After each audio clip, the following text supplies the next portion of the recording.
सुप्रभात। आज हिंदी गीतिका का 11वां पाठ जो कर्तव्य का पुण्य है। पाठ का नाम कर्तव्य का पुण्य। पाप और पुण्य दो ऐसे विषय हैं जिन पर सभी का मत भिन्न है। कुछ लोग पूजा पाठ, दान दक्षिणा को पुण्य का काम मानते हैं, किंतु इन कर्मों में श्रद्धा भक्ति है या हमदर्दी या केवल वाहवाही लूटने की भावना, इसकी पहचान कर पाना कठिन है। प्रस्तुत कथा में लेखिका मालती शंकर ने एक राजा, साधु और किसान के माध्यम से यह दर्शाया है कि पुण्य क्या है और इसका फल पाने का सच्चा अधिकारी कौन होता है। तो इस पाठ में, इस कथा में यही दिखाया गया है कि एक राजा, साधु और किसान, इन तीनों में पुण्य किस प्रकार से, पुण्य के बारे में दिखाया गया है। और पुण्य जो लोग करते हैं, इन तीनों ने किया अपने अपने समझदारी से, तो उसमें सच्चा अधिकारी कौन होता है, फल पाने का सच्चा अधिकारी कौन होता है, इस कथा के माध्यम से लेखिका ने दिखाया है, दर्शाया है। आइए इस कथा को हम लोग देखते हैं, पढ़ते हैं, समझते हैं उसको। एक समय एक देश में 3 आदमियों की मृत्यु एक ही समय हुई। यानी एक समय एक देश में 3 आदमियों की मृत्यु एक ही समय हुई। मरे भी वे एक साथ ही तरह से। महल में राजा, झोपड़ी में साधु और खेत में किसान, ये तीनों एक ही साथ, इन तीनों की मृत्यु हुई। इन तीनों के प्राण सोते सोते ही निकल गए। राजा के मरने पर नगर भर में कोहराम मच गया। रोते हुए लोग महल में उमरे चले आए। राज पंडितों ने गीता रामायण का पाठ शुरू किया। लोग मृत राजा के गुणगान करने लगे। रानियों के रोने पीटने से सारा का सारा महल हिल गया। राजा की शव यात्रा बड़ी धूमधाम से निकली। राजा ने अपने जीवन काल में अपनी स्मृति के रूप में एक बड़ी सुंदर इमारत पहले ही बनवा दी थी, जिससे लोग उसे याद रखें। साधु का भी बड़ा नाम था। उसके मरने पर दूर दूर के साधु महात्मा लोग इकट्ठे हुए। वे मंत्रों का जाप कर साधु की आत्मा की शांति और स्वर्ग जाने की कामना करने लगे। साधु की अंतिम इच्छा के अनुसार कुटी में ही उसकी समाधि बनाने का काम शुरू हुआ। इसके लिए पूरी बस्ती ने दिल खोलकर दान किया। किसान के मरने पर पास पड़ोसी उसके घर गए। उन्होंने उसके बिलखते बच्चों को गले से लगा लिया, पर सांत्वना के अलावा उनके पास देने को और क्या था। सभी तो गरीब थे। वे किसान की इच्छा अनुसार उसके शव को नदी के किनारे जला आए। बाद में उसकी अस्थियों को नदी में बहा दिया गया। इन तीनों को लेकर जमदूत एक ही समय जमराज के दरबार में पहुँचे। उस समय जमराज किसी काम में व्यस्त थे। उन्होंने तीनों को पास ही चबूतरे पर बैठने का संकेत दिया। राजा को साधु और किसान के साथ बैठने में लज्जा आ रही थी। साधु किसान से हटकर बैठना चाहता था, कहीं उसमें छूकर अपवित्र न हो जाए। इधर किसान भी साधु और राजा के साथ बैठने की हिम्मत ही नहीं जुटा पा रहा था, इसलिए तीनों खड़े ही रहे। यमराज ने फिर उनकी तरफ देखा। वे तीनों के मन के भाव तार गए, यानी समझ गए, मुस्कुराए और तीनों को फिर बैठने का इशारा करके अपने काम में जुट गए। इस बार उन्होंने यमराज की आज्ञा का पालन किया, क्योंकि और कोई चारा था भी नहीं।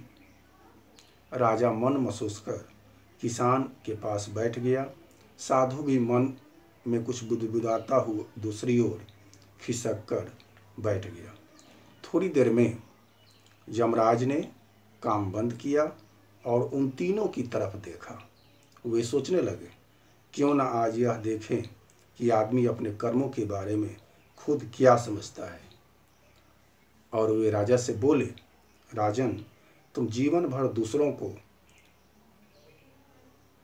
फैसला सुनाते रहे हो। तुम बताओ, तुमने अब तक जो काम किए उनके अनुसार तुम्हें स्वर्ग मिलना चाहिए या नरक। राजा बोला, यमराज, मैं क्षत्रिय कुल का हूँ। मैंने अपने राज्य का विस्तार किया, खूब दान पुण्य किया, धन धर्मशालाएं बनवाई, मंदिर बनवाए, देवी देवताओं की मूर्तियां सोने से मढ़ी। भगवान के धाम में मुझे एक स्थान मिलना ही चाहिए। यमराज ने अब साधु से पूछा, आप क्या सोचते हैं, आप किसके अधिकारी हैं। साधु ने उत्तर दिया, धर्मराज, मैं ब्राह्मण कुल में जन्मा। मैंने धर्म शास्त्रों का अध्ययन किया, तीर्थ यात्रा पर गया, भगवान का नाम लेने के लिए मैंने संसार त्याग दिया, धर्म का प्रचार किया, दिन रात पतित पावन का नाम रटता रहा। बस उनके दर्शनों की कसर थी। अब वह समझ आ गया, मुझे उनके धाम जाने से कौन रोक सकता है। अब यमराज ने किसान से प्रश्न करना चाहा, पर किसान तो पहले ही कांप गया और गिड़गिड़ाया, प्रभु, मुझसे क्या पूछना। किसान का बेटा हूँ, न शास्त्र पढ़ सका, न मंदिर बनवा सका, रात दिन बैलों के साथ खेतों में पड़ जुटा रहा, भजन कीर्तन तक को समय न निकाल सका, मुझे भला स्वर्ग कहाँ। किसान ने गर्दन झुका ली। यमराज कुछ क्षण सोचते रहे, फिर चित्रगुप्त से बोले, चित्रगुप्त, इन सबके कर्मों का लेखा जोखा पढ़कर इन्हें बता दीजिए। चित्रगुप्त ने अपने बही खाते के पन्ने उल्टे पलटे, ध्यान से सब कुछ पढ़ा, फिर राजा से बोले, राजा का असली कर्तव्य होता है प्रजा का पालन करना। आपने राज्य का विस्तार किया यश अर्जित करने को, प्रजा के दुख हटाने को नहीं। आपने मूर्तियों को सोने से मढ़वाया, पर गरीब के बच्चे नंगे दर बदर घूमते रहे। अपनी यादगार के लिए इतनी बड़ी इमारत खड़ी कर दी, पर बेसहारा लोगों के लिए लोग ठिठुरती रातें खुले आसमान के नीचे काटते रहे। यानी चित्रगुप्त कहे कि इमारत तो बनवा दी तो आपने यादगार के लिए, लेकिन जो बेसहारा लोग आपके राज्य में है वो तो ठिठुरते नजर आ रहे हैं, ठंडे में आसमान के नीचे, खुले आसमान के नीचे सोते हैं।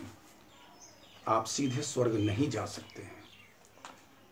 अब चित्रगुप्त साधु की ओर पलटे और बोले, साधु बाबा, आपने घर तब छोड़ा जब आपके बूढ़े माता पिता को आपकी सेवा की जरूरत थी। आप संसार त्यागने की बात करते हैं। आपने शास्त्रों का अध्ययन किया, पर व्यवहार में आप अपनी कुटी भी न त्याग सके, उसमें ही समाधि बनवा ली। पतित पावन का नाम रटते रहे, पर खुद मनुष्य में भेद करते रहे। बेईमान व्यापारी के घर का भोजन खा लेते। ईमानदार मजदूर के हाथ से पानी भी नहीं पीते। आप सीधे स्वर्ग जाने के अधिकारी नहीं हैं। चित्रगुप्त किसान की ओर मुड़े और बोले, किसान का कर्तव्य है लोगों का पेट भरना। तुमने जीवन भर कड़ी मेहनत करके अनाज उगाया, काम ही तुम्हारी पूजा थी, फिर अपनी सारी भूमि को नई पीढ़ी के लिए छोड़ आए।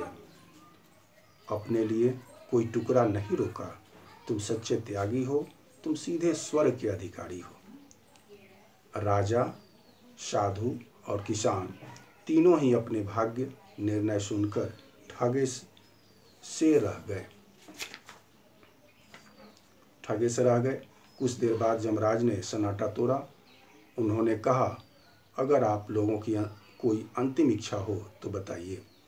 राजा ने महल, साधु ने कुटी और किसान ने अपना परिवार देखने की इच्छा प्रकट की। यमराज बोले, आंखें मीचिए, मेरे कहने पर ही खोलिएगा। तथास्तु। राजा सोच रहा था, महल में उसके ही चर्चे होंगे, लोग बिलख रहे होंगे, पर उसने देखा युवराज के राज्याभिषेक की तैयारियां हो रही है। लोग युवराज की प्रशंसा कर रहे हैं, उसकी चर्चा कहीं नहीं है। नर्तकियां जो उसका मन बहलाती थी, अब युवराज को आकर्षित करना चाह रही है। राजा घबराकर चीखा, मुझसे और नहीं देखा जाता। साधु ने सोचा था, लोग उसकी समाधि पर जमा होंगे, पूजा अर्चना हो रही होगी, धूप और अगरबत्ती की सुगंध से कुटी महक रही होगी, पर वहाँ कोई नहीं था। उसका अपना सामान भी लोग ले गए थे। साधु निराश होकर बड़बड़ाया, यहाँ अब देखने को है ही क्या। किसान को डर था कि उसके बैल भूखे बंधे होंगे, पर उसने देखा बैलों को भूसा पड़ा था। पत्नी की आंखें गीली थी, पर वह बेटे को समझा रही थी, बेटा उठ, बैल ले जा, खेतों में पानी नहीं लगा तो तेरे पिता की मेहनत से बोए खेत सूख जाएंगे। यमराज ने पूछा, देख चुके किसान? किसान आंखें नीचे गिड़गिड़ाया, थोड़ी देर और प्रभु, बेटे को खेत सींचते देख लूं, पर समय समाप्त हो चुका है। अब आंखें खोली। राजा घोर यातनाओं में खड़े थे। साधु के आगे सिर्फ एक काला अंधकार था। महाशून्य साए साए कर रहा था। किसान के आगे फलदार पेड़ों की एक राह थी। यमराज और उनका दरबार अब किसी के सामने नहीं था। बस इतना ही ये पाठ का। इसके बाद प्रश्न और उत्तर बताएंगे। धन्यवाद।